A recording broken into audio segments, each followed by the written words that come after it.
ಬೆಂಗಳೂರಿನಲ್ಲಿ ಮತ್ತೊಂದು ಲವ್ ಜಿಹಾದ್ ಪ್ರಕರಣ. ಮದುವೆಯಾಗುವುದಾಗಿ ನಂಬಿಸಿ ಹಿಂದೂ ಯುವತಿಗೆ ಮೋಸ ಮಾಡಿರುವಂತ ಘಟನೆ. ಹಿಂದೂ ಯುವತಿಯ ಜೊತೆಗೆ ಲವ್, ಮುಸ್ಲಿಂ ಯುವತಿಯ ಜೊತೆಗೆ ನಿಶ್ಚಿತಾರ್ಥ.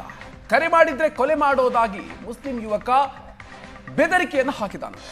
ಮೊಹಮ್ಮದ್ ಇಶಾಕ್ ವಿರುದ್ಧ ಈಗ ನೊಂದ ಯುವತಿ ದೂರು ನೀಡಿದ್ದಾಳೆ.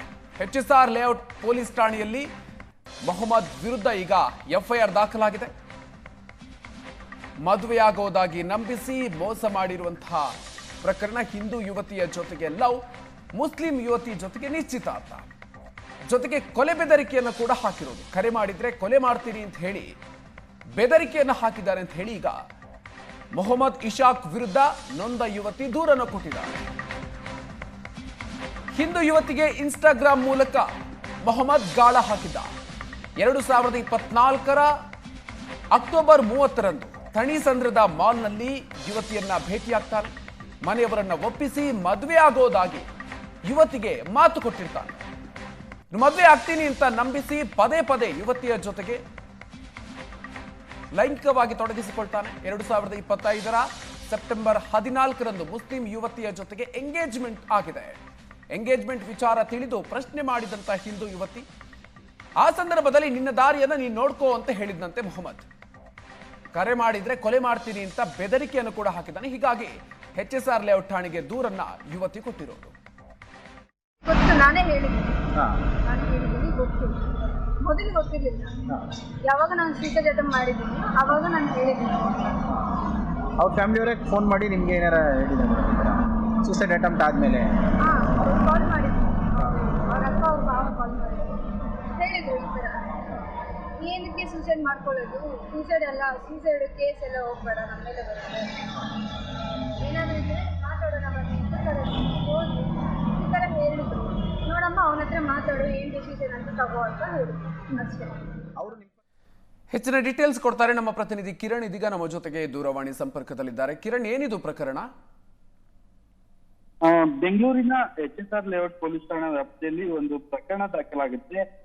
ಸಂತ್ರಸ್ತ ಯುವತಿ ಒಂದು ಪ್ರಕರಣವನ್ನ ಕೊಟ್ಟಿರ್ತಾಳೆ. ಆ ಸಂದರ್ಭದಲ್ಲಿ ಇನ್ಸ್ಟಾಗ್ರಾಮ್ ಅಲ್ಲಿ ಒಬ್ಬ ಯುವಕ ಮೊಹಮ್ಮದ್ ಇಶಾಕ್ ಅಂತ ಪರಿಚಯ ಆಗ್ತಾನೆ. ಆತ ಪರಿಚಯ ಆಗಿ ನಾವು ತುಂಬಾ ಕ್ಲೋಸ್ ಆಗ್ತೀವಿ, ನಂತರ ಸ್ನೇಹ ಬೆಳೆಯುತ್ತೆ, ಸ್ನೇಹ ಸ್ಥಿತಿ ಬೆಳೆದು ಲವ್ ಸೆಕ್ಸ್ ಲೋಕ ಆಗಿರ್ತಕ್ಕಂಥದ್ದು ಪ್ರಕರಣ ದಾಖಲಾಗುತ್ತೆ. ನಂತರ ತನಿಖೆ ಕೈಗೊಂಡಂತ ಪೊಲೀಸರು FIR ದಾಖಲು ಮಾಡ್ತಾರೆ. ಮತ್ತೆ ಈಗ ಪ್ರಕರಣವನ್ನ ಅಮೃತಹಳ್ಳಿ ಪೊಲೀಸ್ ಠಾಣಾ ವ್ಯಾಪ್ತಿಗೆ ವರ್ಗಾವಣೆ ಮಾಡ್ತಾ ಇರ್ತಕ್ಕಂಥದ್ದು. ಇಲ್ಲಿ ಮುಖ್ಯವಾಗಿ ಏನಂದ್ರೆ ಆ ಪ್ರಕರಣದಲ್ಲಿ ಯುವತಿ ಆರೋಪ ಮಾಡ್ತಾ ಇರ್ತಕ್ಕಂಥದ್ದು, ನಾನು ಈ ಸೂಸೈಡ್ ಅಟೆಂಡ್ ಮಾಡಿದ್ದೆ, ನನಗೆ ಮತಾಂತರ ಮಾಡೋದಕ್ಕೆ ಒತ್ತಾಯ ಮಾಡಿದ್ರು, ಹೀಗಾಗಿ ಲವ್ ಸೆಕ್ಸ್ ದೋಖ ಆಗಿದೆ, ಲವ್ ಜಿಹಾದ್ ಆಗಿದೆ ಅಂತ ಹೇಳಿ ಆಕೆ ಆರೋಪ ಮಾಡ್ತಾ ಇದ್ದಾರೆ.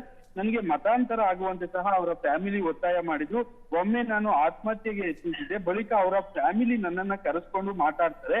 ಇಶಾಕ್ ಮತ್ತೆ ಅಕ್ಕ ಭಾವ ಕಾಲ್ ಮಾಡಿದ್ರು, ಯಾವ ಕಾರಣಕ್ಕೆ ಸೂಸೈಡ್ ಮಾಡ್ಕೊಂತೀಯ, ಸೂಸೈಡ್ ಎಲ್ಲ ಕೇಸ್ ಎಲ್ಲ ಬೇಡ, ಏನಾದ್ರೂ ಮಾತುಕತೆ ಮೂಲಕ ಬಗೆಹರಿಸ್ಕೊಳ್ಳೋಣ ಅಂತ ಹೇಳಿ ಹೇಳ್ತಾರೆ. ಆ ಸಂದರ್ಭದಲ್ಲಿ ಸಂತ್ರಸ್ತ ಯುವತಿಗೆ ಅವರ ಅಕ್ಕ ಭಾವ ಮತ್ತೆ ಅಣ್ಣ ಎಲ್ಲ ಏನು ಇಶಾಕ್ ಅವರ ಅಕ್ಕ ಭಾವ ಎಲ್ಲರೂ ಸೇರ್ಕೊಂಡು ಕನ್ವರ್ಟ್ ಆಗ್ಬೇಕು, ನೀನು ಮುಸ್ಲಿಂ ಧರ್ಮಕ್ಕೆ ಕನ್ವರ್ಟ್ ಆಗ್ಬೇಕು, ಮತ್ತೆ 40 ದಿನಗಳ ಸಮಯಾವಕಾಶ ಇರುತ್ತೆ, ಆ ನಮಾಜ್ ಮಾಡೋದೆಲ್ಲ ಕಲಿಬೇಕು, ಕನ್ವರ್ಟ್ ಆದ್ರೆ ಮಾತ್ರ ನಾವು ಮದ್ವೆ ಆಗ್ತೀವಿ ಅಂತ ಹೇಳಿ ಕಂಡೀಷನ್ ಇಡ್ತಾರೆ. ಹೀಗಾಗಿ ನಾನು ಕನ್ವರ್ಟ್ ಆಗೋದಿಲ್ಲ ಅಂತ ಹೇಳಿದಾಗ ಮದ್ವೆಯನ್ನ ನಿರಾಕರಣೆ ಮಾಡಿರ್ತಾರೆ.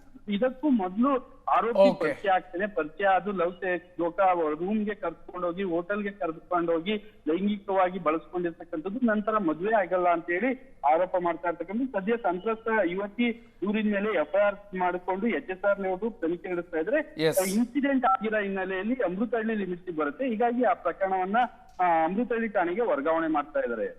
Okay, thank you Kiran ಡೀಟೇಲ್ಸ್ಗೆ.